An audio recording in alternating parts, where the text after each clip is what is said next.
Her name is Shola Akenebosu. She was not born this way. In fact, her mother says while carrying Shola in her womb, there was no abnormal movement. On the day of delivery though, she came out with her legs first. I was going to the antenatal in Lut. So instead of coming with head, she came with her 2 legs. That is what they call beach. So, but there was nothing to prove that she's paralyzed because she was okay. Shola crawled when she was supposed to, and her legs did not look as if they would become crippled eventually. One day into her 6-month stay on planet Earth, she slept and woke up paralyzed from waist down. On the 17th of May, 1979, when mommy carried her up, she was bouncing before. There was no problem at all.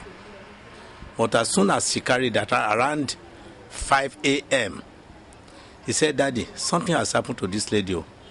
Look at, she can't stand as she has been standing before." So I carried her. I said, what might have happened? What we noticed initially was measles. The measles came in and went in on that very day. So she was treated. She has taken oral polio and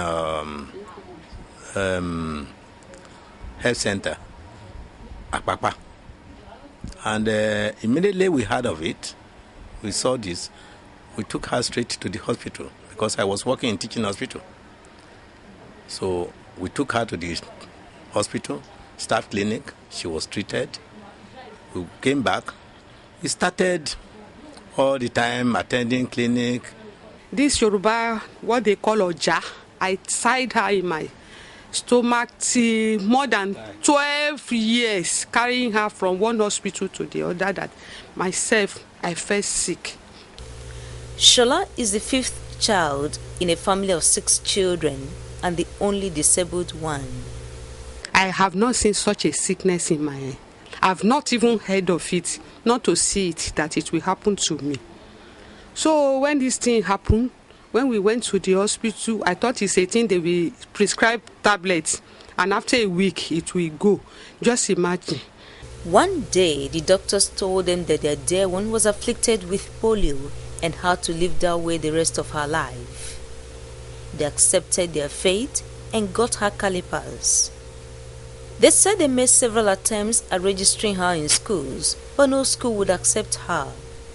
We registered in a school closer to our house, but when they saw me there, because my calipers was reaching up, so when they saw me there, is no how other bench can be put on where I'm sitting. My calipers is always standing. So when the headmistress saw it, they said, "No, you can't cope with them.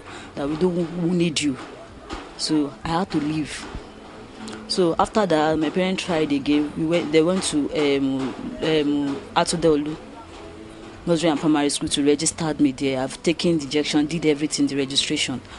Then later on, they said no, that they can't allow me to continue with them because there is no staff bus for FaceTac that will be bringing me. So after that, they went to a boarding school also for me to stay. But I felt bad because I wanted to study. I wanted to go to school. To make matters worse, Shola outgrew her calipers and so sat at home from morning till night, every day, for 16 years. I was at home doing nothing. I have no calipers. I overgrew the calipers. There was no finance to make another one. So I was at home for many years. When they are going to church, that's when I feel it. Christmas period, everybody dressed. I will move out of the house with joy. I will be dressed, waiting in the house, doing nothing. So I'm not always happy. Most times like that, I'll just go outside, stand on the pavement to watch them when they are going and cry. Oh, it was not funny. It was not easy. It gets to a state that I was so frustrated by myself that I feel like poisoning myself. So terrible. Did you attempt it? I almost. I almost. One of her elder sisters bought her a wheelchair and she started moving about again. When I bought the wheelchair, people were like, "Good, I wanted to go to school." People were like, "You're no more a kid. Where will you start from? This and that." I love to go to school. So some said, "Go and learn computer." Some say, "Go and do this." There was a lot. Some say, "Go and learn hairdressing." The Lord just reminded me the vision.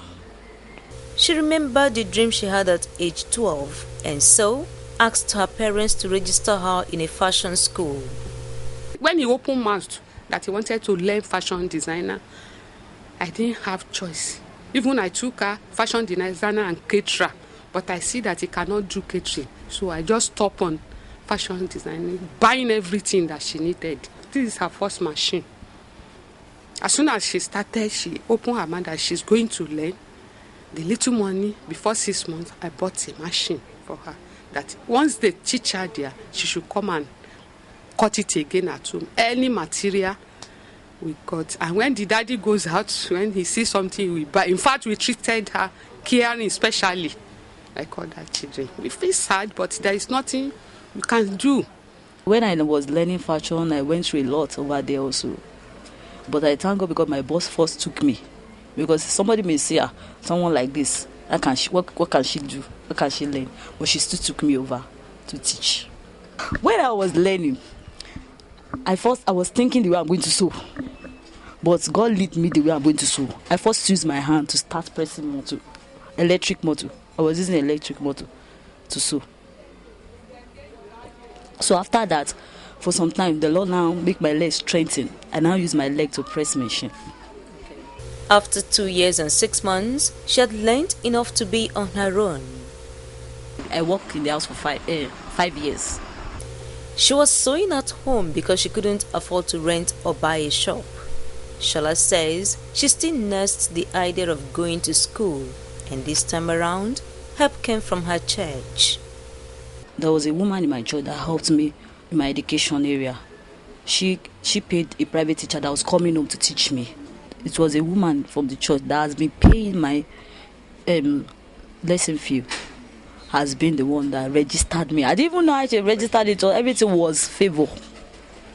Everything was favor. He helped me financially to support the. I didn't even know how much he paid to pay for the WAEC and everything. The friends she made through her siblings also assisted her. People were coming on their own to teach me. Many people came from outside from the church to come and teach her at home free of charge. They don't receive money from us. She was home taught, but when the examination was approaching, she registered in a school for West African School Certificate Examination and sat for it at the age of 28. The owner of the school also is a church member. So he helped me with the school bus that was picking me. Everybody, it was a support for me to sit for the WAEC. Okay. So that means that you did not go to that school when your parents were looking for a school for you? You know that. If you had gone to that school, I'm sure they would have taken you. You know that I don't have a wheelchair to move out, and I was so little then. We don't know people like that. During the examination, Shola says she was treated with respect. When they are searching every other people, I go in. I go in before anybody. My own seat was special that they gave. I wake up in the midnight to read. I did everything. I was determined that no, even if this is my first time, I want to bring out something.